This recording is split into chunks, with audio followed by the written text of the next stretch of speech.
the girl who rode into battle. Elara stood in the quiet fields of her home, where the golden wheat swayed like a slow-moving sea. While the other villagers heard only the rustle of the wind, she heard a different sound, a persistent whisper of iron and hope, calling her name and telling her she was the one meant to save their breaking kingdom. Her father, Silas, watched her from the porch with eyes shadowed by worry. "The world is on fire, Elara," he cautioned, his voice heavy with the weight of many losses.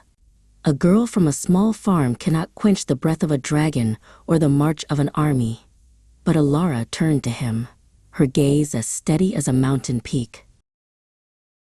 That night, Elara made her choice. She traded her soft ribbons for strips of leather and her long, dark tresses for the freedom of a warrior's cut. In the rippling reflection of the garden well, a new person stared back, someone who was no longer afraid of the dark. After days of travel, she reached the citadel of Chinon. She stood before Prince Alaric, the exiled heir to the throne. The court whispered and laughed at the girl in dusty clothes, but the prince remained silent. He did not see a peasant, he saw a fire that could finally ignite a weary kingdom. They gave her a banner as white as a summer cloud and a heavy sword that had been hidden behind an ancient, forgotten altar. As she gripped the hilt, the whispers in her mind became a roar of courage. "Lead us," the soldiers whispered, watching the girl who looked like she carried the sun in her pockets.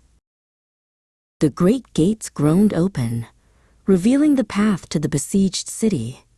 At the head of 1,000 steel-clad men rode the girl from the fields.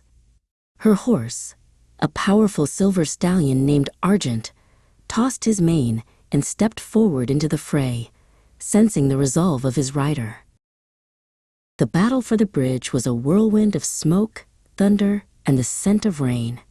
Elara was the first to scale the wooden ladders, her white banner cutting through the darkness like a lightning bolt. Her voice rose above the din of clashing steel, a clarion call that refused to be silenced. When the dust finally began to settle, Elara found a young soldier named Julian trembling in the mud of the trenches. She did not offer him a command or a lecture on bravery.